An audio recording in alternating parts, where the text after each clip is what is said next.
Hello, everyone, and welcome back to another edition of the RockCast, a podcast made by Rockhurst University students for Rockhurst University students and potential students, alumni, Rockhurst families, anyone that's interested in the university. Welcome. On the show today, we are very pleased to welcome 3 of the 4 RockCast cast members, as well as a special guest, Alicia Douglas, who is Director of Community Relations and Outreach at the university and leads the Rockhurst Community Center. Lots of good stuff happening there, and Alicia is going to tell us all about that. She's also going to talk about Black History Month and how we are living in history right now, and she has some excellent things to say. So really looking forward to talking with her. We'll also talk about a couple announcements that came out to the Rockhurst community this week. Very briefly, we'll just mention that commencement will be in person this year. Also, some stuff for next fall on campus is going to be a little bit closer to normal, so we'll talk about that. We've got a topic that came in from you, the listeners, of how can I get involved on campus? And also we'll review our Super Bowl predictions. And they went away with just the throw of a flag. I'm going to leave it there like that. But first, let's introduce everyone. Tell us who you are, where you're from, and how your semester is going so far. And if you want to include a class that you're really interested in right now that's really going well, feel free. And we'll start, as always, clockwise from the top. So, Brianna.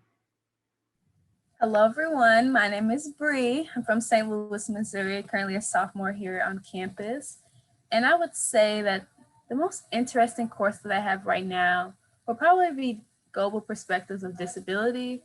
It's very interesting, and it even kind of allows you to open your eyes on the realm of disability. And it kind of holds you accountable for even like some of the things that you say that may seem minimal or not. But it's a very interesting class, and I can't wait to see how much I learned during it. Hi everyone, I'm Jared Payton II. I am a sophomore at Rockhurst, hailing from Chicago. And the class I have right now that I really like is abnormal psychology. It's literally exactly what the name of the class is, abnormal psychology, which is very interesting because it takes a different set of input, I guess you can say, on how the mind works and a lot of, disabilities. That's a very common theme as well, but also getting to apply that to everyone. I think the class is teaching me a lot about so many different types of people. We talk about abnormal psychology, but then realize that it might be a lot more normal than we're typically willing to admit. So it's definitely broadening my perspective. My name is Amira Caramo. I am a senior. I am from Shawnee, Kansas. And then a class that I am very interested in right now that is called American Literature since 1945. We are currently listening to an audiobook, The Plot Against America. So it's been very interesting just kind of learning about, different times in American history. So I've been very interested in it. Excellent. And I am Chad Schnarr. Welcome to our first-time listeners. And if you need anything or have any questions or topic ideas, please contact us through rockhurst.edu or Instagram at Rockhurst University. We'll be happy to help steer you in the right direction or hear what you have to say, for sure. Be sure to find us and rate and review on Spotify, Apple Podcasts, Google, Stitcher, and we encourage you to subscribe to the podcast, obviously, and find us on our YouTube channel, youtube.com/RockHurstHawk, where a Zoomcast of this podcast will be available, as well as previous stuff, and all the other videos that we're putting out there. We are excited to be joined this week by Alicia Douglas of the Rockhurst Community Center. As we mentioned in the intro, we are more than excited to have her with us, especially now. So Alicia, welcome. Hey guys, good to see you all. How's it going? Pretty good. We're glad to have you here. Yeah, it's great. It's great to participate today. It's great to be here. Let's just start with Alicia. What is your role with Rockhurst and specifically the Community Center? Cool. Yeah, so I am the Director of Community Relations and Outreach for the university. And so what that means basically is I am the liaison between the university and the greater community. So I work with our neighborhood associations, I work with elected officials, I work with folks in our business community and civic organizations and nonprofit organizations. I also direct our community center. So I facilitate the space here on campus. And some of you know Betty Carson. So Betty also co-facilitates with me, working with some of the groups who call us up and ask us to use the space here at the center. And so when we talk about being in the city for good at Rockhurst, one of the things that that you all are very well familiar with is, you know, how we do service and those kinds of things as our community, you know, as you know, as students, you know, faculty, staff, we go out and do service all the time. But as an institution, one of our ways to give back in to the city is to provide this space here on campus so that community members also have a place to kind of call their own as part of the campus as well. So our community center here, actually, I would say we have become kind of a, you know, a home away from home to between 60 to 70 different nonprofit and community organizations in a given year that use the community center on a regular basis. Of course, during the pandemic, we've been a bit of a ghost town, which is just, you know, kind of sad to say. But as far as students, you know, being able to use the space and things like that, it's also a space for students. So over the years, you know, students come up, they want to study, they want to hang out, you know, cook, because we have a kitchen in the back. So it's, you know, it was a familiar sight, especially in the evenings, to see, you know, oh, there's a group baking cookies. Like, okay, that's a kind of a cool thing to come upon. And to have that intermingling of folks who are from our neighboring community and our student body to be all in one space. So anyone from any walk of life, this is the one place on campus where you could end up being in a space with just about anybody. So I've had mayors here in our space. I've had congressfolk here. I've had, you know, our next door neighbors, you know, here. They're, you know, nonprofit civic leaders, you know, and there have been, you know, obviously students here, you know, from both, you know, Rockhurst, UMKC, the community colleges, but we also have individuals who identify as homeless, who've been in our space, you know, people who are extremely well educated in our space. And sometimes you don't know who is who either when you're talking to them, because that's the kind of inclusive space that that we have here, and that's the kind of culture that we've built at the community center. So and these are things that I'm not crafting that language necessarily. Those are that's the feedback that we're getting from our folks who come and visit us and come through the doors at the center. So this is kind of a point of pride, and I've been the person who's been able to facilitate that for almost 20 years now, and it's been a great thing to be able to do. So that's been the center. The other pieces of community engagement, I've also, if you've heard of the Finucane Service Day, I'm sure you've participated in that. So I've had a hand in co-facilitating that with Dr. Julia Vargas, which is wonderful. We also do other activities as well that are service-based. Our big trick or treat program that we have here, where we turn the center into a haunted house during Halloween.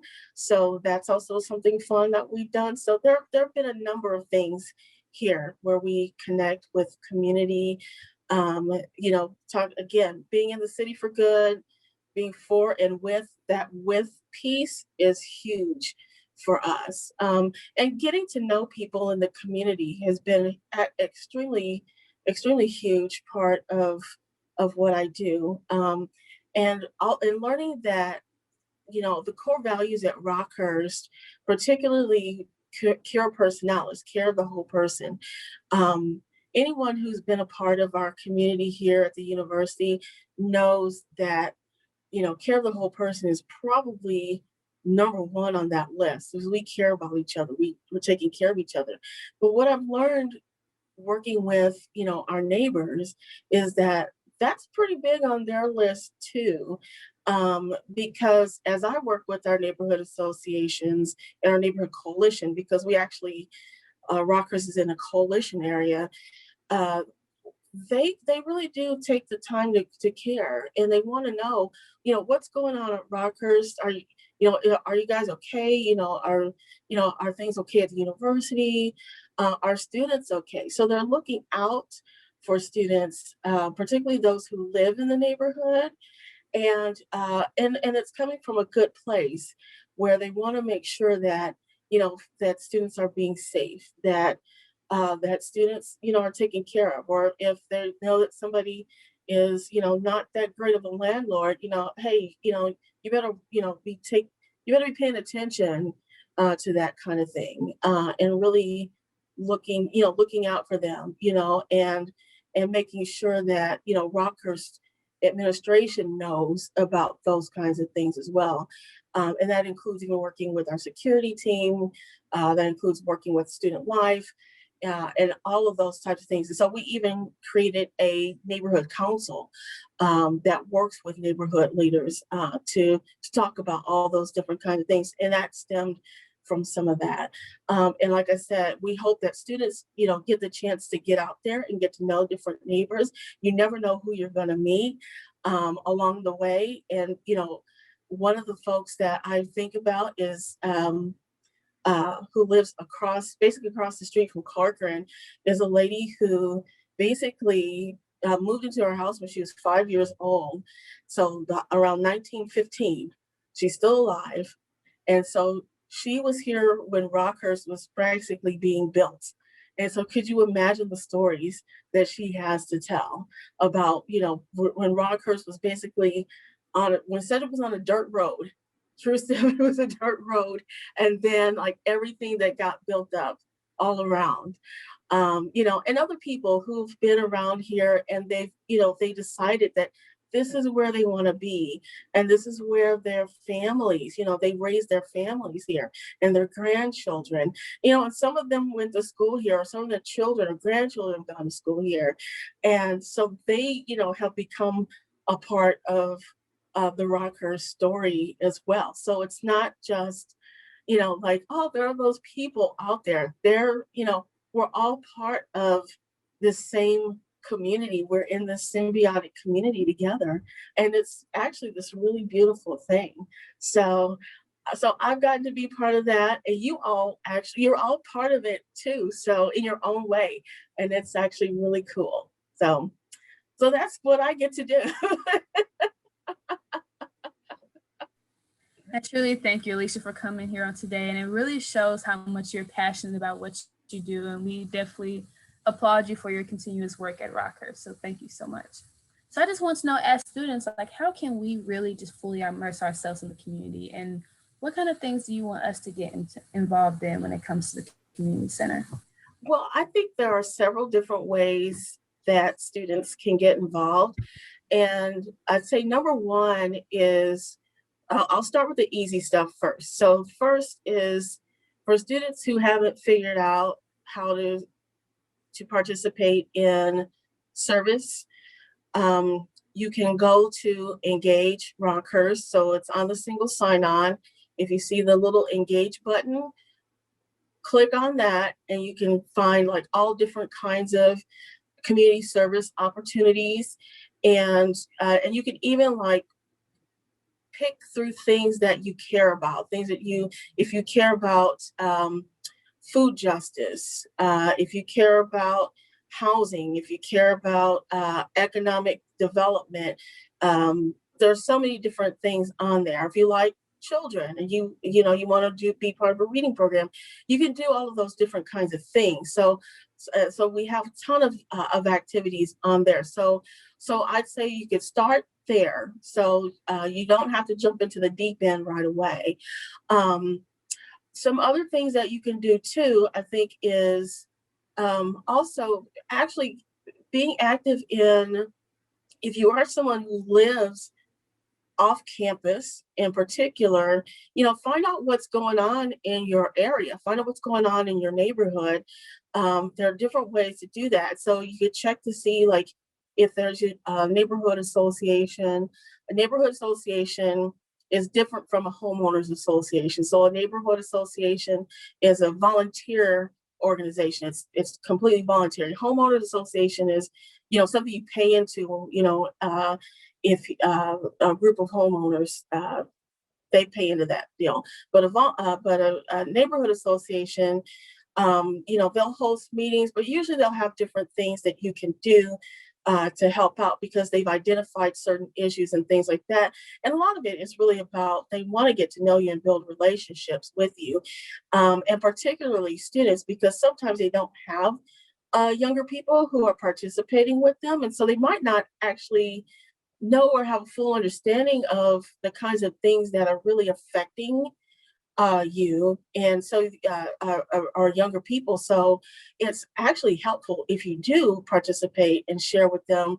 It's like, you might have a neighbor saying, hey, I'm not exactly sure, what's the best way to connect with, this group of college students who moved next door to me. I really do want to build a good relationship with them, or communicate with them, or we want to let them know what's going on in the neighborhood. What's the best way to do it? And so they may not be caught up on, what's the trend in terms of like how you guys are communicating right now, but you can share that with them. You can talk with them about those kinds of things. So sometimes it's really just about that communication. I'd say some other things that you could do as well is, it's always that civic engagement, finding out what's happening in the city too. So, I think there are always public meetings happening in city life. So if you care about city infrastructure, if you, like, doggone it, I can't take these potholes anymore, or these street lights are out, it needs to be better. There is a way to get things done. And so it's not always going to look the sexy way, like, some of the community service projects do, when you go out and you have fun with a bunch of kids, and it's, you get that fulfillment. Sometimes it's going to be that tough stuff, that advocacy kind of work, where you're really going to have to dig in and you're going to do it. And sometimes it's going to feel like you have to do it over and over again, or you have to write letters, or attend these meetings and really have to get your point across to people to say, like, this is why this is important. And so, but when we talk about, how do you get from doing your regular, community service, where you go from that, that one-off to that advocacy of social justice, like really getting into social justice. That's what that continuum actually kind of looks like when you start digging into that thing you care about. So, but it depends on what it is that you, that's where your heart is and what it is that you want to do. So I would say it always starts with the heart. What is it that you care about, that you see you want to address and want to make change? Thank you, Alicia. So I just had one question. With it being Black History Month, what are some ways that us students can get involved now, and not only beyond February, but just also beyond our time at Rockhurst, where we can kind of continue being allies to the Black community? Great question.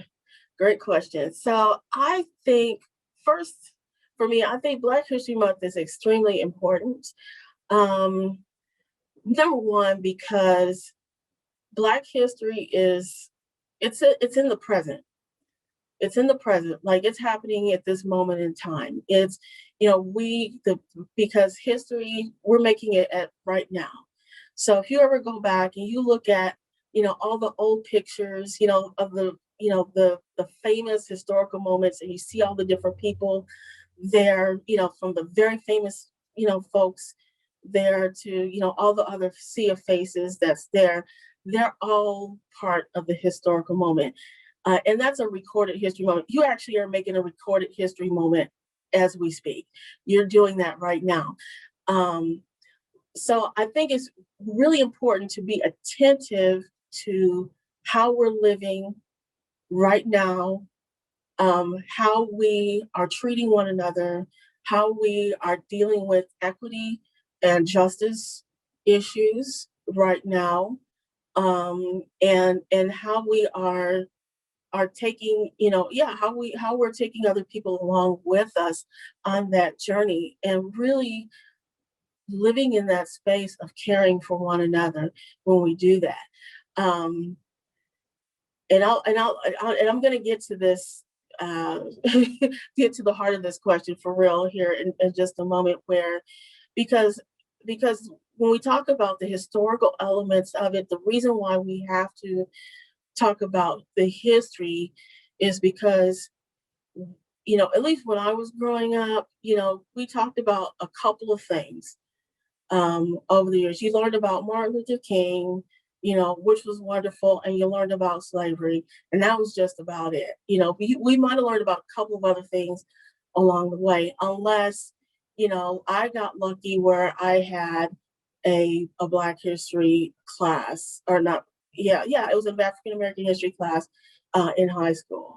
I had an African American and an ethnic literature class in high school. I got lucky with having, some of those kinds of experiences, but not everybody does. And there are so many good stories, so many good people, so many good things out there that have touched so many lives. And those stories need to be told, and they need to be told regularly. And because it's, we talk about, Black history, absolutely, because there is a Black perspective to those. But then there's also, there is, particularly for Americans, there is that American perspective that intersects with that. But then we've also made ripples across the world too. So there's a global perspective that comes with it as well. So we really need to be attentive to that, because there are those moments in time, and we've seen some of those where it can be dismissed, where, it could say, oh, did that happen? Did it ever happen? An example that I'll toss out to you is recently. So, and this is where I'll say something to be done. Do some of the research, read, do some of that historical research, on your own. So recently the Kansas City Star put out a spread. I'm calling it a spread, but basically it was their way to apologize for the past, their reporting that they've done basically over the past century, where they pretty much neglected any of the stories of that was happening to the Black community. And it wasn't necessarily these, like there was a flood that happened. So Brush Creek, just down the street here, flooded. And there were, a lot of people who died, of course, there's tons of property damage and all that. But, and we know Brush Creek, crosses east and west. And we know, being here, Rockhurst beyond Troost Avenue, we know that, the difference, between what's, on the west side of Troost and what's on the east side of Troost. And the coverage basically stopped at Troost. They didn't really cover what was going on there. They didn't really cover some of the biggest moments in the civil rights movement. Which is just amazing to me. When I go back and I read that, and I thought, wow, really? They didn't talk about some of these things that happened in Kansas City. during that time. But there was a Black-owned newspaper, there are two Black-owned newspapers that did cover those things. And so because someone else was paying attention to the present and had that recorded history, you could go back and you could compare and contrast, and you could see what was going on. So that's why I say the present is just as important as the history is. So we have to be really attentive to what we're doing. How do we share our gifts and talents with the world? And Black people, we have shared our gifts and our talents with the world. And of course we haven't done it alone. I mean, we've all had friends, we've all had allies, at some point along the way. But we need our stories told. And it's critical. And I think that moment, particularly for allies, is that when you feel uncomfortable, if that uncomfortable moment happens where it's like, well, I don't know if I should be celebrating or talking about it or whatever, just remember that, whenever your friend does something really cool and you go to applaud them, this is that moment of applause for your friend, because guess what? When you do something really cool and great, your friend's gonna applaud you too. And so it's really you giving them that boost. And I know with Black History Month, it's more than that. But again, think of it in July. I guess 4th of July happens in July. So I'm like, what's special in July? Or some other month where there's not some special thing.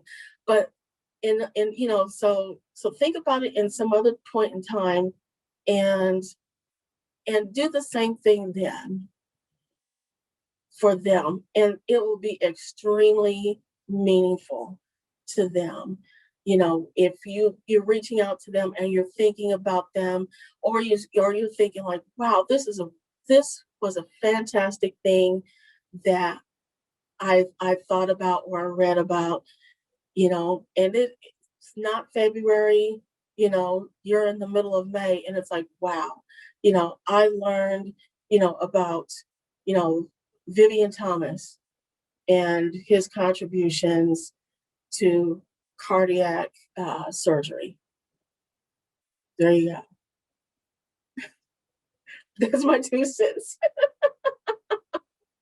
Right. Well, thank you for your insights so far, Alicia. My question for you, as liaison for the community center, and you talked a lot about the community that surrounds Rockhurst, being on the east side of Troost Avenue, what we're subject to as a community. How can the community center and what you do be used as a vehicle to help Rockhurst not just promote the idea of Black history during Black History Month, but past that? History is something that applies at any time of the year. So what is it that not only can you do in the community center, but outside of the community center? What should we as students be looking to do, not just during this month, but past that? And where does the community center fit into that? That's a great question. So when I look at what I do and I look at the community center, I look at it, I'll say, with the institutional global perspective. And so it becomes like, what can Rockhurst do? And I see a lot of things that can be done. My number one thing is how do we continue to build relationship with our school district here with Kansas City Public School District? How do we continue to build relationship with the charter schools that's right here as well in the Troost Avenue corridor, and in the and I'd say on the east side? How do we also build that pipeline of students who and families who feel confident and at home here at Rockhurst? I think that's critical, and I think that's important. When I talk about that, the vision that comes to my mind is, we have, school groups of students who, who spend, like, I think about summertime, who can spend summertime on campus and really enjoy the space. So, because when you guys aren't here, when students aren't here, we've got room to play, so we've got some room to have students come, high school, elementary students come and be on campus and do some learning and things like that, and really spread out and enjoy, some of that time here. And even during the school year, have them here and become a part of the campus. One of the coolest things, so that intersectionality between Black history and Rockhurst history, I would say is there are a couple of things that happened. One was, this is probably almost 5 years ago now. Father Curran, we have what's called an all companions meeting at the beginning, towards the beginning of the school year. So it's before students get here usually. And so all companions, that's when we have faculty and staff get together, and administrators, and it's kind of like a state of the university address. And so Father gets up and he talks, and and there are some other administrators who share news and information and stuff too.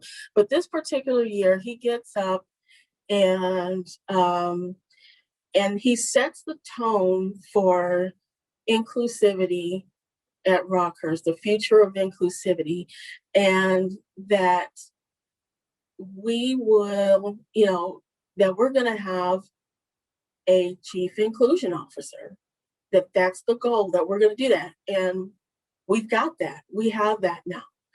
And in addition to him talking about creating this, he explicitly and plainly said, Black lives matter. And Black lives matter at Rockhurst. That's something that's never been said at Rockhurst. Like not, it's been, it had been said, students have put the word out, their faculty and administrators, had come together in solidarity with folks, but it hadn't been put out in that term of like the official, like, this is it, get on board. And it was the first time ever that I sent a group text to students. So I'm sitting there in a group A, which was still new at the time. And I'm like, oh my God, this is what's going on. So I say that to drive home that the point that as we are creating this home for all at Rockhurst, we really have to think through, like, we're an educational institution. What does that mean as we build the future for future generations? So as we think generationally, and, with these 60 or so different nonprofit organizations that we have coming through the community center, there are quite a few of those who are youth serving organizations. Now, they're youth serving for different reasons. They all have their different focal points. But when we start talking about, how does education intersect with prosperity, economic development, equity, all of those different kinds of things, this is where Rockhurst becomes that institutional stakeholder. That's where we become that institutional anchor, that community anchor, when people refer to our institution as that. So that's the kind of vision that I have with the work, and that's why I see it as that global goal to have. So, and that's how I see that intersecting with Black history and beyond. And I hope that makes sense. Please tell me, does that make sense? if it doesn't, I mean, please, I'm okay with you saying, hey, nah, go back to the drawing board. But No, it totally makes sense with what you're saying. And thank you for sharing. well, thank you. I appreciate that because we always have to be dreaming, right? Always have to be dreaming, thinking of something new and innovating. We can't be stagnant. And it takes all of us, so it's like, I can't do this in a vacuum. So that's, the community in my title is very real. I have to be working with other people and coming up with things. So. And I kind of wanted to backtrack a little bit with what you said. It definitely left me thinking when you were talking about Black History Month and how you were saying that it's happening right now. And I feel like that was just such a really powerful phrase to say. And I think it's like a great way to like describe it to others. And I want to thank you for mentioning it like that. That way, when I go out and like maybe talk about it with like my friends or family, that making sure that it's not just like something that has happened, but just being like, oh no, it's now, it's present. And I feel like it just makes it so much more powerful. And I want to thank you for like saying it like that, because it really just puts it in a whole new perspective. Yeah, cool. Thank you. Yes, I absolutely agree. I know I saw like this saying on social media where it's like, we make Black history. And it's just like kind of like what you said, like we're history in the making. I even know for me personally, I'm a physical medicine major, but just looking at the old photos of the people who majored and where I'm at now, there was no one that looked like me at all. And so I'm seeing the progression of things changing as the years get closer and closer to the present. And so it's just showing like, okay, we're actually making some progress on campus. And it's just truly inspiring, and even be able to see figures out in the community today doing some amazing and great things. People who are young, people who are youth. I've seen 5 and 6-year-olds have full businesses. And so it's just amazing. And I absolutely love Black history. Being able to have a time to truly celebrate it, but then also emphasize the most important fact that we want to continue to educate ourselves and to educate others. So I really thank you so much for coming on to the show with us. Yeah, well, thank you. I appreciate it. One last thing I'll say, and then you guys can kick me off, is one of my favorite things on campus is the second floor of Massman Hall. I'd say if you haven't been up there in a while, take a stroll, just down there, like by the president's office, like if you're going to Massman 250, that wall is basically the history of Rockhurst, where you do see like some of those photos from 1910 and, with the dirt road, but you see the progression of all of these, like, of people. I mean, it's not so much the buildings. I mean, that's lovely, the building, you see that development, but the people. So you think about that, you think about the lives that they lived and what in the world were they doing, when they were here, what were they thinking about, and what was on their hearts and on their minds. And, and that's you guys, right now, is your picture is not there right now, but it's you. It's, so they, they were in that, you were in that place. You are in that place. So it's just one of those things that I look at that and it just, some days I get the chills, but I love it. So thank you so much for letting me be a part again. And I had a great time talking with you. Thank you so much. Thank you. Alicia, we couldn't thank you enough. And we'd love to have you on again if you would be willing to do that. Okay. All right, great. And a couple of things that you had mentioned that got me thinking a little bit. You had mentioned that in the summer, a lot of folks in the community come into Rockhurst when the students aren't here.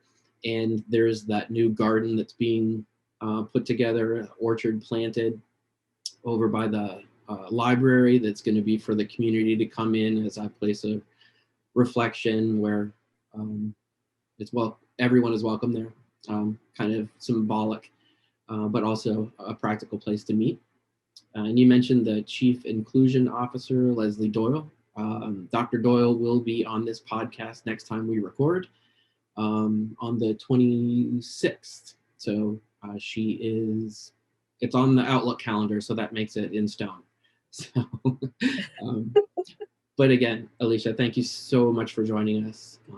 Can't thank you enough. All right. Well, thank you, and take care, and peace and blessings to all of you. All right. See you later. Thank you, Alicia. So we certainly thank Alicia for joining us today and hitting our second topic. And we'll just go over this one really briefly. It was announced this week that commencement at Rockhurst will be happening in person.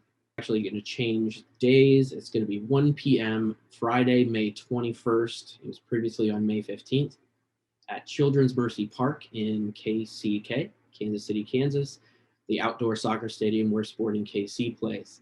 We're going to talk more about that on our next podcast at the end of February when Vince is able to join us. As America and Vince will be participating in that commencement ceremony.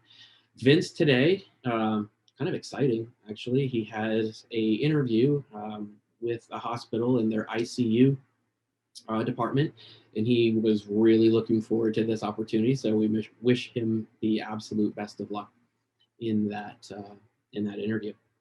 Things get real, right, America?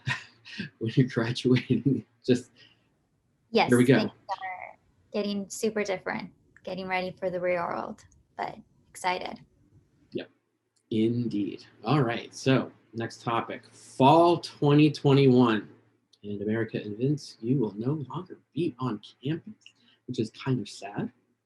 Brianna and Jarrett returning for another year with Rockhurst. So here was the announcement, just real briefly. Fall semester, they are planning on returning to full classroom capacity and to increase the number of face-to-face classes in addition to remote learning options. And it said face masks will likely still be required depending on where we are with COVID in the community. But the goal is to get back to quote unquote normal as much as possible while still keeping things as safe as possible. They're also they are hoping to increase the number of in-person social activities. So Bree and Jarrett, your thoughts on this? I know I'm very excited. I know a few of the first year has asked me, so what is it going to look like? How was it last year? And I'm like, well, I know things are going to be different, but I'm just very excited. And I can't wait to see what all Rockhurst has in store for us. And hopefully we can able to really mend that community relationship again, as strong as it was before the pandemic. So I know class of 23, we were very close with each other, especially during orientation. So I hope that the future classes are able to get that experience as well. Honestly, Bree, and for everyone listening, Rockhurst is such a special place for many, many reasons. And seeing that those changes will be, allocated in some way, shape, or form is definitely a great thing. Because if it's something that I've learned to understand at this point, and COVID has really taught it to me, is that everyone's perspective and everyone's experience is going to be different from what me being a part of the class of 23 might have been. And that's not necessarily a bad thing. There'll just be different ways to go about things. And I do believe that Rockhurst is finding new ways to allow, who will be the sophomores next year for the new incoming class of first year students for 2021, that they'll just have new ways to immerse themselves in the community, whether that be through, something like Family Weekend potentially coming back, which is still in the talks, or just getting more involved on campus. Having those in-person classes return to full capacity is definitely big for people that have learning styles where they need to be able to, hey, raise their hand if they have a question. I'm one of those people. It's very hard online sometimes because you might feel a little intimidated about how you can learn. Is this the best way to learn? So I believe Rockhurst is definitely moving in the right direction as far as giving people that option in person, but also keeping the online and remote availability options open as well. So I'm excited. And if you go to Rockhurst, even if you're not going to be at Rockhurst, you should be excited as well. Jarrett, you mentioned Family and Alumni Weekend. Is there one event, I'm going to put you two on the spot, and America, feel free to jump in here too. One event that didn't happen this year that you're looking forward to coming back? Well, me personally, I'm looking forward to RU After Dark, and I've actually never experienced that because, like, at the end of our first year, it got cut off. But I've been hearing so many great things about RU After Dark, and so now I'm actually currently a part of the team in Res Life that's planning to, advertise that or whatnot. So I'm not really sure like how it's supposed to look. So I'm just doing it based off what everyone has been telling me in the past. But I'm very excited to experience that, and even more excited to experience that next year when we have a little bit more freedoms. I would say that even though I won't be here, I'm excited for people to just experience.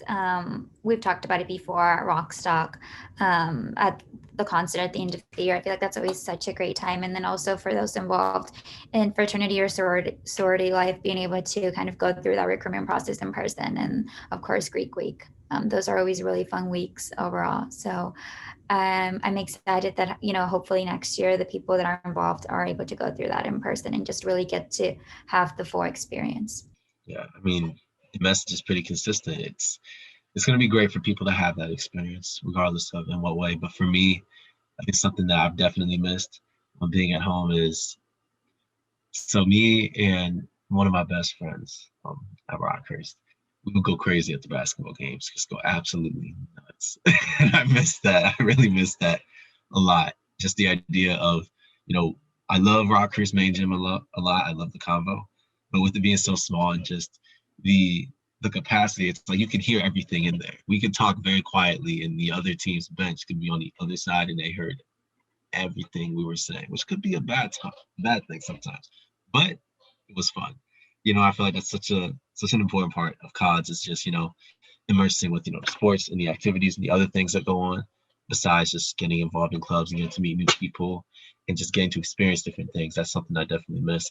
And family weekend as well, because I remember as a freshman, just how interesting it was seeing all these people that I had gotten to know, I want to say in the first 2, maybe 3 weeks that I was there. And all of a sudden you're seeing families. All of a sudden there's dogs running around everywhere. It was kind of culture shock for me, and I was already at Rockhurst, but it's an interesting experience. And I'm glad to see the people that have already experienced that get to see it again, and then for the ones that are new that haven't seen family weekend yet, for them to be able to have their own fun with the day as well. Jared, you mentioned earlier, not too long ago here, about getting involved on campus, and one of the topics we had submitted to us from a listener was, how do I get involved on campus? And I guess there's 2 ways to answer this. There's, how do you get involved in campus right now in our current state? And then I keep saying normal year, and it's kind of, I'm annoying myself with it. But when we're not in a pandemic, how do you get involved? What's the best way to dive into that deep end there?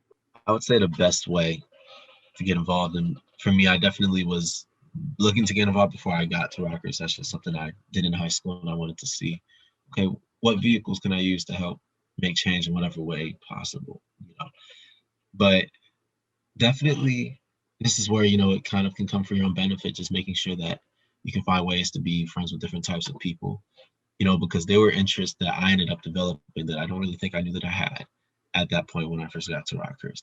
So it's not just the idea of, looking at a bulletin board and signing up for an event. Yes, that is half the battle, but then applying yourself and see, is this something I actually really care about, is where the rest of that comes from. So as far as, getting involved, I'd say the best thing you can do is to, when you make those friends, just get to know more about them and what they like, and they'll do the same for you. And if anything, I believe getting involved, especially in a place like Rockhurst where it is so common, it will just come, as long as you're making sure that you're just opening yourself up to all these different opportunities, the people around you, and honestly, the greatness that the community can bring to you and the people around you.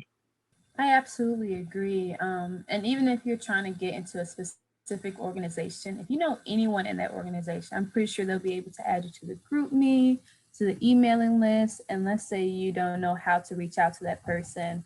I know for me, I'm very well connected with a lot of the different organizations on campus. And so even if you're able to ask your RA or someone you can count on to ask you how to point you towards that direction, I know they'll be there to definitely help you with that.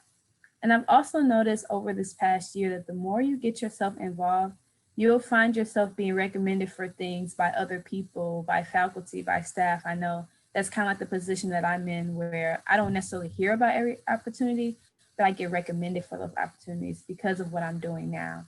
So you definitely want to put yourself out there and be able to try new things. You definitely got this. I think I don't know if we've talked about this before, maybe the free stuff fair. That's something that it's like the easiest thing you can get involved in when you start your freshman year. So it just happens, I think it's like during the first week of classes. And that's definitely how I got really involved. I remember they were out in the quad, and so they had like all organizations just had a table. And what me and my friends did, we literally went to every single table, and then any table that we felt like sounded slightly interested, we just put our name down, and then you're not like committed to go to every single meeting or like be a member automatically. It's just kind of like putting your name down if you want more information. And then they started sending us emails or added us to group meets. And then they told us when the first meeting was. So definitely that first week and like second week, we went to like so many meetings. We had like a meeting every single day. And then we just kind of got a feel of what we liked, what we didn't. But I feel like that's definitely just the easiest way to get involved during like a normal non-pandemic school year, because you get to meet so many people, and then obviously everyone out there wants you to get involved. And then I also agree with what Bree said, the more you get involved, it's just like the easier it is to like get to know other people, or have people even tell you, like recommend you for things that you want to do. But, you know, as of right now, during the pandemic, I think the easiest way to get involved would be maybe just going on the Rockhurst website and just looking up all the organizations that we have on campus. Maybe one of them sounds kind of interesting to you. I think like most all organizations have like an Instagram page, so you can always DM them and be like, hey, I'm looking for information, because, you know, nowadays it's not as easy as before, when you would kind of, people would have like tables outside of like the cafeteria. So just send them a message, be like, hey, I'm interested in, could you just like give me some information? And then everyone is gonna respond, you know, very happily. Great. Now, a couple of things that you guys have said in previous episodes that stuck out to me was, I don't know if Vince said this, or maybe it was you, Jarrett, about Rockhurst gives back twice as much as you give to it, basically. You get involved, and then kind of what Bree was saying, just all these opportunities start rolling for you. In America, I think it was the last episode, you said that like upper class students are not to be feared or provide intimidation to anyone. They want to get to know the underclassmen. So I know so many freshmen come in, or first year students come in like, oh no, I can't. Just say yes, just go, because that door is open, even if you think it's closed. Would you agree with that, or? Oh, I 100% agree with that. I just thinking back to when I was a freshman, like I said, thankfully I got really involved, and I got to meet so many seniors just through Senate and through DSP. And then just a couple weeks ago, I think the recruiter she had a position, and she was like recruiting for DSP, which is the business fraternity on campus, when I was a freshman, and she was a senior, and she came back. I think, it was like a couple weeks ago, and just to one of our meetings, and she was talking about like her job right now. And when I joined the meeting, she was just like, hey, America, how are you? Like, how have you been? And I don't know, for me, it was just kind of very surprising, because I mean, we were really only together like once, like full semester, since like that, freshman year, my fall semester, I kind of was going through, like, I guess the initiation process of a new member. So we weren't like fully together like until like the last semester. And it's really cool that now and I feel comfortable, you know, if I needed something, she was like, hey, if you ever need anything or maybe need like a recommendation, just like reach out to me. And I felt that that was like really the kind of the coolest thing, that I kind of made that relationship like at the beginning of my freshman year. And she was leaving. And then now that I'm a senior, I feel comfortable reaching out to her.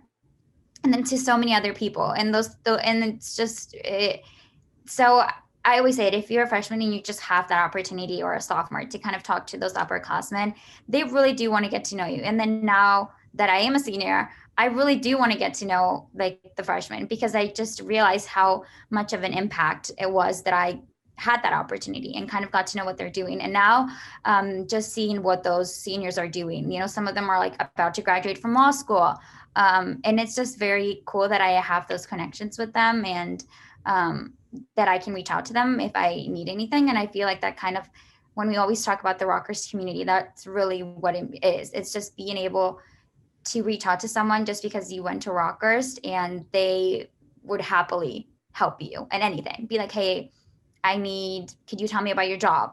Everyone wants to help like a Rockhurst student, you know, if you went to Rockhurst. So those connections are so, so important. Awesome. Thank you. And there's really no easy way to segue into our next topic here, the Super Bowl, or the bowl that was going to be super and is not. Did everyone have a good time at their Super Bowl gatherings, at least?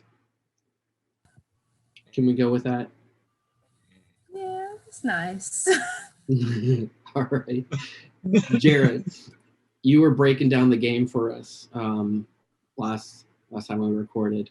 So did it go the way you thought it would go, and what was the biggest catalyst for the Bucs win? Well, here's what I will say, because I analyzed it. I did say that in order for the Bucs to win, the defense, which has been playing really, really good prior to the Super Bowl, would have to play probably their best game that they've ever played. And that Tom Brady was just gonna have to be Tom Brady. And that is exactly what happened. So even though that's not the outcome that I thought was going to happen, that is exactly what happened. Tom Brady dominated. He put the ball in the hands of whoever needed to, and the defense did ridiculous. I want to say they said that was the first time since Pat Mahomes was in college that he's lost a game by more than one possession. And they lost by about 3-4 different scores, and they didn't score a touchdown. It was pretty sad to watch. Honestly, I didn't really like the game in general. It was just kind of boring. Not even just because the Chiefs were losing. It just wasn't the most energetic game to watch. Unless you want to say, you know, watching Pat Mahomes run through infinity and beyond to try and throw a ball was fun. But needless to say, that was the outcome. I definitely believe the Chiefs could have won, but the Bucs they played an amazing game. You got to give it to them. And Tom Brady now has his 7th Super Bowl ring, and many people would argue that cements him possibly as the greatest quarterback of all time. I don't know how I feel about that yet, but I mean, it was quite major, quite major. I think the more important question for everyone that may not be the most football person is, what are your thoughts on the halftime show? Ooh, let's go with that. I don't know. Maybe it's because I'm not like a huge Weeknd fan. So what I heard was that it was more significant to his fans because there was a lot of like symbolism that he's been doing with this album. But all of the songs that I know are like maybe like the radio songs. So for me, I was kind of like, I don't know, just it's a little boring for me personally, but not what I was expecting. Same. I do commend him for paying like $7 million of his own money towards the halftime show. But kind of like she said, I'm not really like a big Weeknd fan. So I don't know. It wasn't that entertaining to me. And I don't know. I just don't see him as a performer. Like in previous times, you see people dance and like people flying from the sky, it seems like, in previous performances. But yeah, I just didn't really like it. And maybe because I didn't really fully understand his story and that background. But yeah, I didn't really like it. Now I got to answer your own question, Jared. Well, I'm gonna say that I'm not the biggest fan of The Weeknd myself. I like a few songs of his from when I was in 7th, 8th grade. Earned It, probably one that a lot of people know. But like I remember I think it was an award show about 5-6 years ago. I don't know why I remember this, but on the radio, and I remember the first time I heard a song by The Weeknd. I think it was a song that he sang with Ariana Grande, and I'm like, oh, I like this guy's voice a lot. He had a concert and he was singing, and I'm like, oh my gosh, just the auto tune was definitely very apparent, and I didn't like his real voice. So, watching the Super Bowl show I do believe the graphics was cool. I love. If you had told me that he put $7 million of his own money into it, as far as the display, I would believe that. I would definitely believe that. And I just personally don't think it was a Super Bowl act. That's just how I personally feel. No shame on him. He got his money. He did what he needed to do on the biggest stage. And that's probably something that he's going to take with him everywhere he goes in life, as he should. But for me and for many other people, like as America said, a lot of Weeknd fans, they loved it. Could not get enough of what was going on. But there was no in between of, I just thought it was okay. There was just a lot of people that pretty dissatisfied with it. I think he's a good performer. Just as I said, is it Super Bowl worthy? When we talk about the caliber, of having who we've seen in the past decades, Katy Perry, Madonna, who else? Bruno Mars and Beyonce. Bruno Mars, Beyonce, who came on twice because they can't get enough of her. We have that.